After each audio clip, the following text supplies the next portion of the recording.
Bonjour mes stagiaires, bonjour mes étudiants. On va voir avec vous maintenant les procédures de fixation de prix. Les objectifs étant clairement définis et formulés, les contraintes repérées et intégrées, la stratégie adoptée, l'entreprise peut et doit fixer précisément son prix de vente. Pour ce faire, plusieurs méthodes ont été mises au point. Certaines reposent sur le coût, d'autres se fondent sur la demande, d'autres se réfèrent à la concurrence, d'autres prennent en compte à la fois la demande et la concurrence par l'analyse de la valeur perçue par le client. En pratique, il n'est pas rare qu'une entreprise utilise conjointement plusieurs de ces méthodes et que le prix qui figurera au tarif proposé au client découle de la prise en compte des divers résultats obtenus après l'application de chacune d'elles. Maintenant, on va voir la fixation du prix en fonction des coûts. La revente à perte est interdite et la rentabilité est un objectif majeur. Les coûts déterminent le prix plancher d'un produit. La connaissance des coûts est donc essentielle. L'intégration de la marge bénéficiaire. Une marge est la différence entre le prix de vente et un coût. Pour apprécier la marge bénéficiaire de l'entreprise, on prend en compte le coût d'achat. S'il s'agit d'une entreprise commerciale, prix de vente est égal coût d'achat plus marge commerciale. Exemple, un coût d'achat unitaire d'un produit s'élève à 25 dirhams. La marge commerciale est de 5 dirhams. Le prix de vente hors taxe c'est 25 plus 5 est égal à 30 dirhams. Le coût de revient, s'il s'agit d'une production, prix de vente est égal coût de revient plus marge nette. Le coût de revient d'un article est de 10 dirhams. L'objectif de la marge est de 3 dirhams. Le prix de vente est donc 13 dirhams. Ça veut dire 10 plus 3. Le taux de la marge, le taux de marque. L'objectif de la marge commerciale est souvent exprimé par un taux. Taux de marge est égal à marge commerciale sur le coût d'achat hors taxe multiplié par 100. Taux de marque est égal à marge commerciale sur le prix de vente hors taxe multiplié par 100. Exemple, un détaillant fixe à 120 dirhams le prix de vente hors taxe d'un produit acheté à 80 dirhams à ses fournisseurs. La marge commerciale, c'est donc 120 moins 80 est égal à 40. Le taux de marge, c'est 40 sur 80, nous donne 50%. Le taux de marge, c'est 40 sur 120, nous donne 33%. L'application d'un coefficient multiplicateur. Les unités commerciales ont souvent recours à un coefficient multiplicateur qui permet de passer directement du coût d'achat au prix de vente, public tout taxe comprise. Cette pratique facilite l'étiquetage sur le lieu de vente. À l'aide de la formule suivante, prix de vente toute taxe comprise est égal coût d'achat multiplié par coefficient multiplicateur. Le coefficient multiplicateur d'une gamme de chaussures achetées à 15 dirhams par un détaillant a été fixé à 3. Le prix payé par les consommateurs, c'est donc 15 multiplié par 3, nous donc 45 dirhams. Valeur du coefficient du multiplicateur, il est fixé de façon à dégager la marge bénéficiaire privée en fonction d'un certain nombre de paramètres liés au contexte de l'unité commerciale, nature de produit, positionnement de l'entreprise, etc. Le coefficient multiplicateur est différent d'un secteur professionnel à l'autre. Pour un produit de grande consommation, le coefficient peut être inférieur à 1. Pour un produit de haut gamme, peut être égal à 10. Calcul de coefficient. Coefficient multiplicateur, comment on le calcule, est égal à prix de vente toute taxe comprise divisé par coût d'achat hors taxe. Ça veut dire que coût d'achat plus marge commerciale sur le coût d'achat hors taxe. L'évaluation du seuil de rentabilité. Pour une entreprise, il est primordial d'estimer le seuil de rentabilité, c'est-à-dire le chiffre d'affaires minimal à réaliser pour couvrir l'ensemble des charges et commencer à dégager un bénéfice. Au seuil de rentabilité, l'entreprise ne réalise ni bénéfice ni perte, son résultat est nul. Principe, on va expliquer, ça veut dire le seuil de rentabilité. La méthode distingue les charges fixes et les charges variables. Les charges fixes sont liées à la structure et restent stables pour un niveau d'activité donné. Loyer, charges salariales et sociales, primes d'assurance, remboursement d'emprunt. Ce sont des exemples des charges fixes. Les charges variables évoluent proportionnellement à l'activité.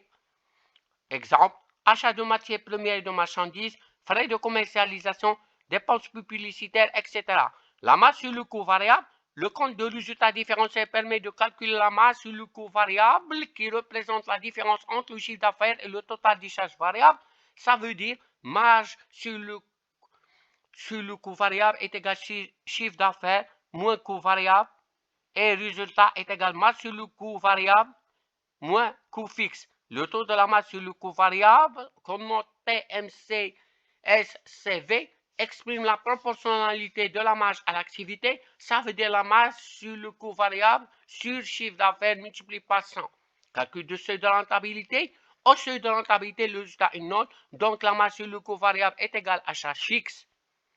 On a déduit la formule du seuil de rentabilité qui est égale seuil de rentabilité est égal à charge fixe sur le taux de la masse sur le coût variable. Le seuil se détermine toujours après avoir calculé la valeur du coefficient de la masse sur le coût variable et les charges fixes totales. La détermination du point mort. Le point mort est la date à laquelle on atteint le seuil de rentabilité.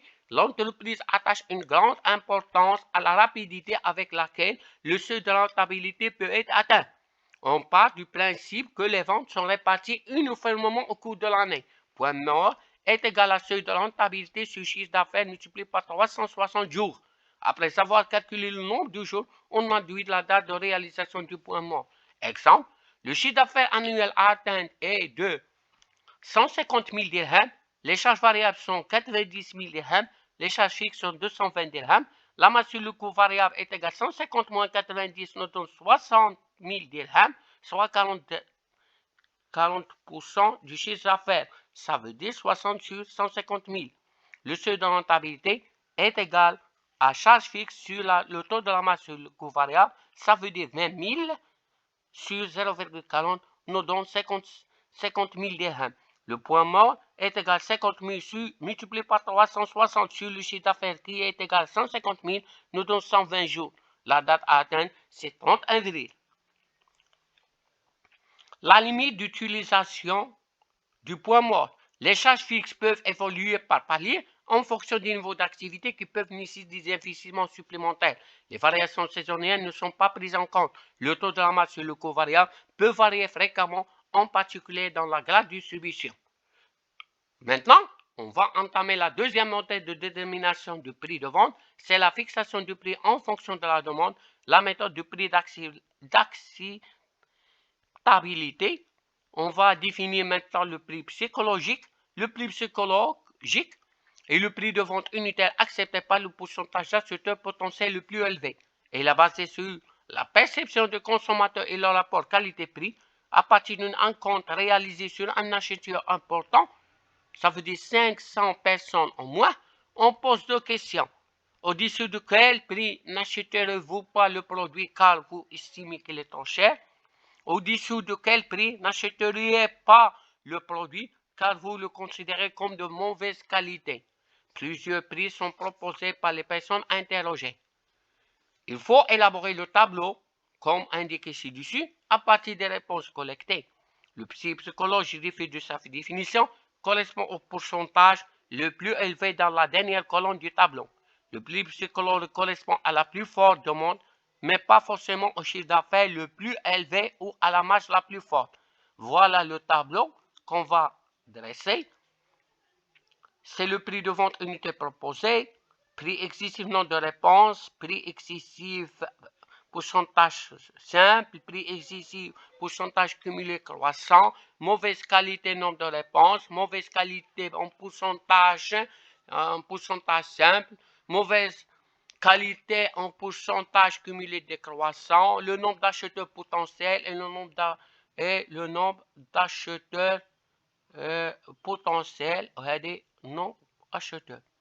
On va représenter à l'aide de graphiques. Le prix peut être trouvé à l'aide d'une représentation à partir du cumulé du prix minimal et du prix max, du prix minimal et du prix cumulé du prix minimal et du prix maximal.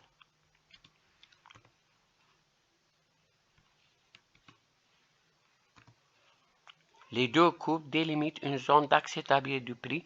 Le prix psychologique est à l'écart le plus important entre les deux courbes.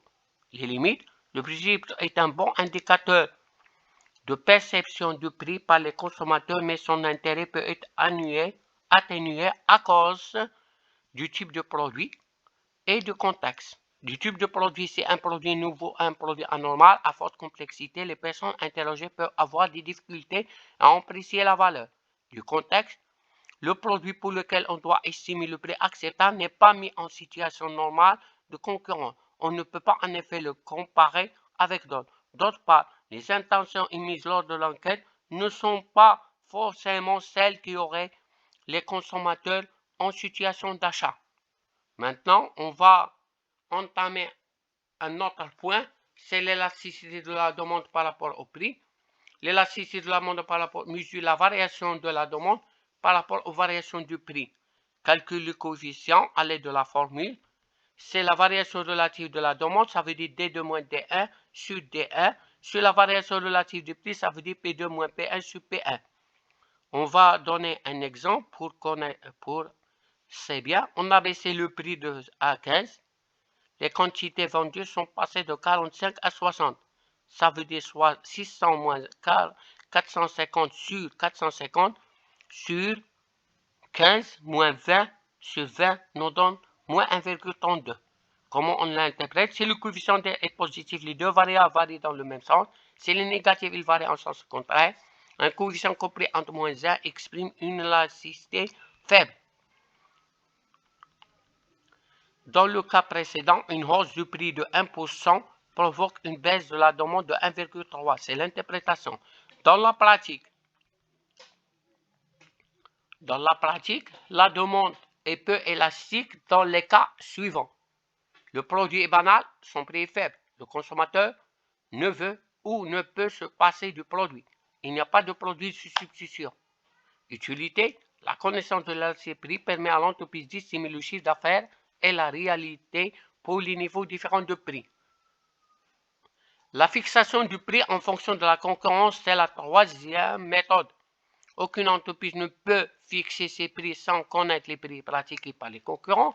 C'est normal. La comparaison des prix en effet une étape importante dans le processus d'achat du consommateur.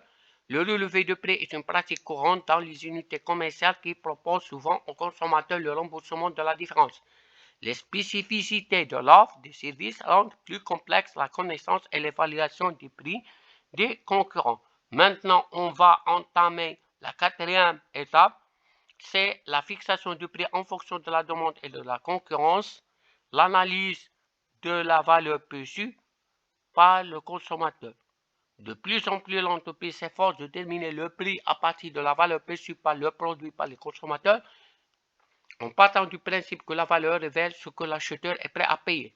Les méthodes peuvent se résumer ainsi: mesure de la valeur perçue du poids, comparaison avec la valeur perçue des produits concurrents, fixation du prix de vente en conséquence à partir d'un prix de référence, généralement le prix moyen pratiqué pour le type de produit considéré. Merci de votre attention.